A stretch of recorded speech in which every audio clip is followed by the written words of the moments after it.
अस्सलाम वालेकुम dear students आज के लेक्चर में हम पीएच स्केल के बारे में पढ़ेंगे।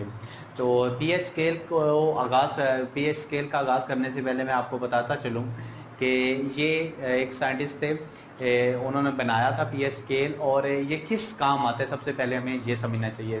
तो सबसे पहले तो मैं आपको ये बताता चलूँ कि जो हमारे पास पीएच स्केल है, ये पीएच से मुराद क्या है। ये हमारे पास होता है पावर ऑफ हाइड्रोजन या पोटेंशियल ऑफ हाइड्रोजन बोलते हैं इसे।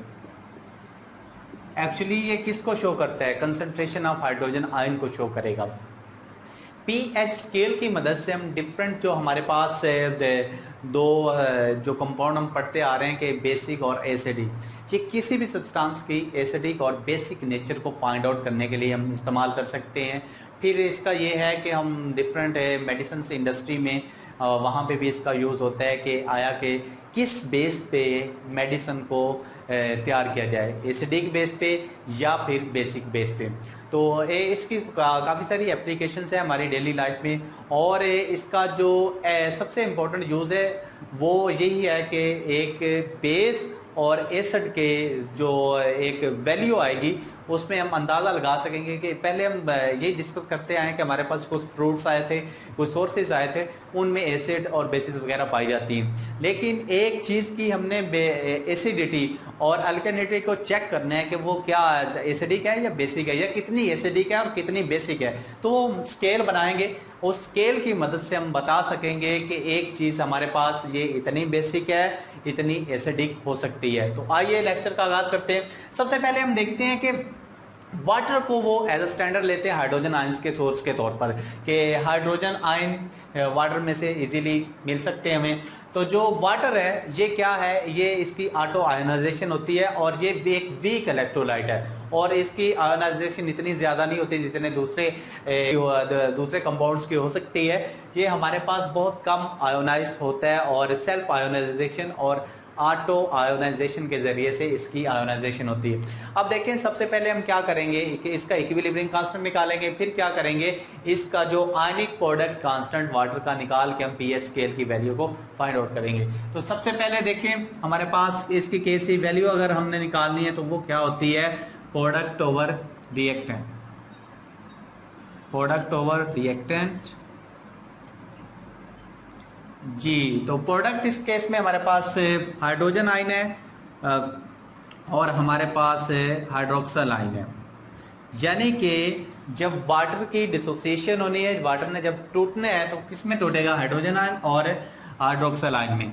तो ये हमारे पास प्रोडक्ट में हाइड्रोक्सल आयन है और क्या है हमारे पास हाइड्रोक्सल आयन और हाइड्रोजन आयन है, और रिएक्टेंट पे हमारे पास क्या आ रहा है, वाटर आ रहा है। तो ये क्या है, इनकी मोलर कंसंट्रेशन को हमने किस में लिख दिया है, एक इक्वेशन में लिख दिया है, जो है क्या है केसी केमिकल इक्विलिब्रियम कांस्टेंट की वैल्यू से हमने रिप्रेजेंट कर दिया।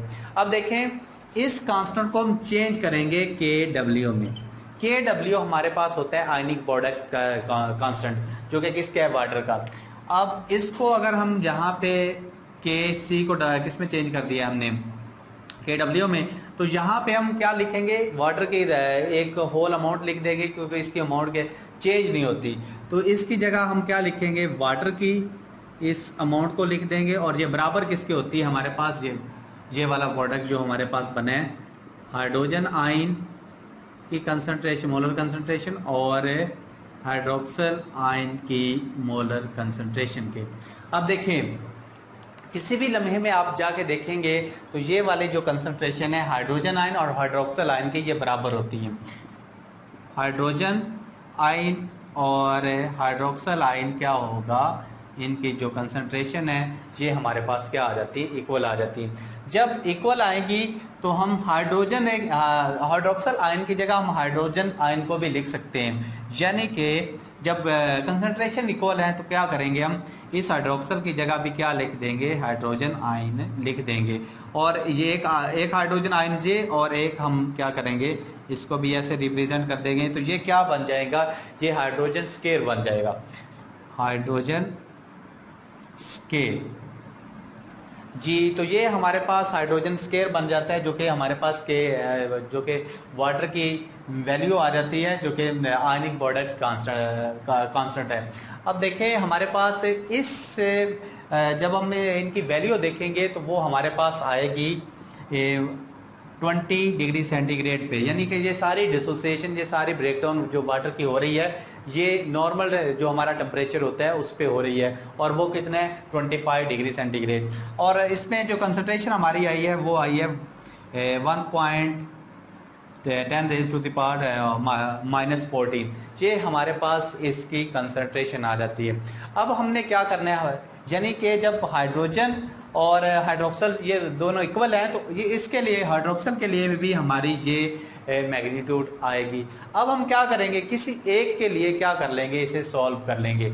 और वो सॉल्व करने के लिए सबसे पहले हमें ये समझना है कि ये वाली जो माइनस में वैल्यू आती है, इसको फाइंड आउट करना, इसको सॉल्व करना बहुत मुश्किल होता है। तो हम क्या करते हैं, माइनस वाली का आपने मैथ में पढ़ा होगा, इतनी बड़ी रकम को हम क्या सॉल्व नहीं कर सकते, तो फिर क्या कर लेते हैं, हम इसका नेगेटिव लोगारिथम ले लेते हैं।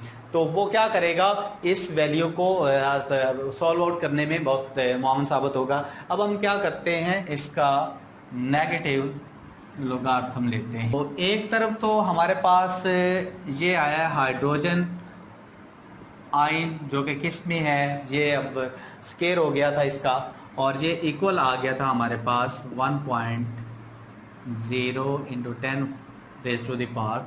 अब क्या करना है, सबसे पहले तो हम इसको सॉल्व करें, फिर इसको सॉल्व करने के बाद हम क्या करेंगे, इसको मज़ीद इसका लोगारिथम ले लेंगे। अब क्या करें, इसका अंडर रूट ले लें और इसका अंडर रूट। अब एक स्क्वायर रूट को ख़त्म करने के लिए हम यूजुअली क्या करते हैं, इसके स्क्वायर रूट लेते हैं, और ये क्या करेगा, इसके जी, तो स्क्वायर को ख़त्म करने के लिए हम क्या लेते हैं, अंडर रूट लेते हैं। ये इससे कैंसिल हो जाएगा, तो क्या बनेगा, ये हमारे पास हाइड्रोजन आयन कंसंट्रेशन, और ये किसके आ जाएगी 1.0 × 10 रेज़ टू द पावर। ये इसको 2 से आप काटते हैं तो क्या बन जाता है, ये आपका -7 बन जाता है, और ये इसकी वैल्यू आ जाती है। अब क्या करेंगे, इसका सिंपली क्या करेंगे, नेगेटिव लोगारिथम ले लेंगे। नेगेटिव लोगारिथम लेंगे तो ये हमारा क्या बन जाएगा, पीएच, जो हमारा हाइड्रोजन आयन के निकाल रहे हैं, एक्चुअली पीएच बोलते किसे हैं, ये हाइड्रोजन आयन की कंसंट्रेशन को ही पीएच बोला जाता है, जो कि मैंने आपको बता दिया कि ये या पोटेंशियल ऑफ हाइड्रोजन है या पावर ऑफ हाइड्रोजन है। अब क्या करेंगे, इनकी मैग्नीट्यूड लेंगे, तो ये हमारे पास नेगेटिव लोगारिथम क्या आएगी 1.7 आ जाएगी, और जब इसको सॉल्व करेंगे तो ये हमारे पास 7 के इक्वल हो जाएगी। और इस तरह से हम क्या करेंगे, POH की भी हम क्या ले लेंगे, नेगेटिव लोगारिथम ले लेंगे, तो ये हमारा फोकस क्या आएगा, -log multiply by 1.0 × 10 raise to the power -7, जो है किसके बराबर आएगा, 7 के बराबर आएगा। ये हमारे पास हाइड्रोक्सल और हाइड्रोजन दोनों की कितने के 7 के बराबर आ गई है। अब हम क्या करेंगे, इन दोनों को प्लस कर लेंगे, तो जो हमारे पास वैल्यू आएगी वो आएगी 14। इसको हम पीएच स्केल के तौर पर लिखेंगे।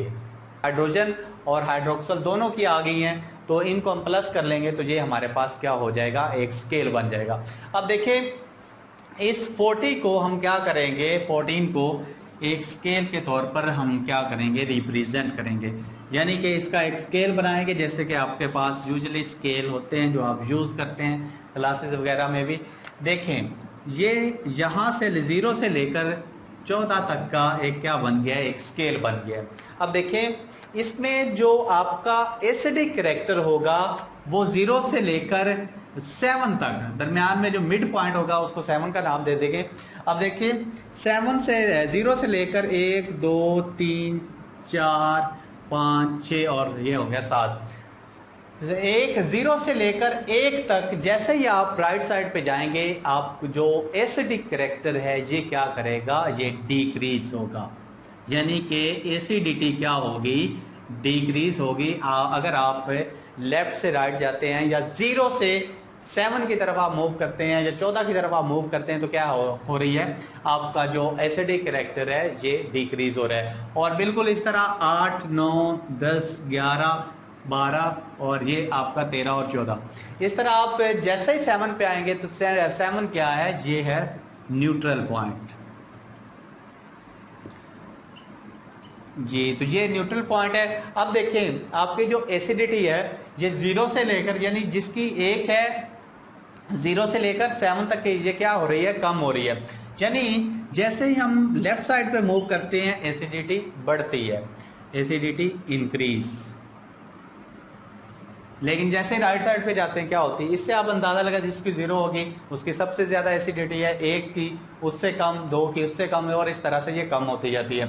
और इसका एक मैं आपको ये एक जो फार्मूला है मैं आपको दे देता हूँ कि अगर हमारे पास pH 1 है किसी एलिमेंट की या किसी कंपाउंड की, तो और एक हमारे पास है pH 2, तो सबसे पहले ये स्केल है तो बहुत छोटा, लेकिन ये एक फिगर दूसरे से 10 गुना बड़ा है। अब देखिए हमारे पास क्या होगा, इसकी हमारे पास 1 है तो ये हमारे पास 2 है, pH 2 वाला, इसकी जो 1 वाला है इसकी 10 टाइम एसिडिटी 2 से ज़्यादा होगी, यानी ये 10 गुना ज़्यादा एसिडिक होगा।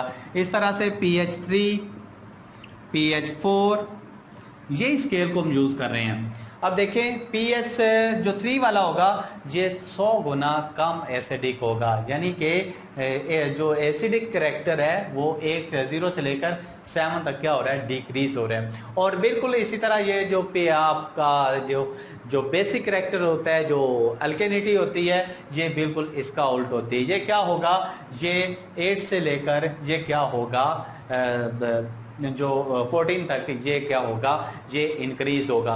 और जब आप एक्शन में आएंगे तो ये क्या होगा, ये कम होता चला जाएगा। तो ये एक pH स्केल आपकी बुक में गिवन है जो कि क्या करता है, किसी भी सब्सटेंस की अल्केनिटी और एसिडिटी को फाइंड आउट करता है। तो आज का लेक्चर हम यहीं पे ख़त्म करते हैं। आने वाले लेक्चर में हम इंडिकेटर के बारे में सीखेंगे। अल्लाह हाफिज़।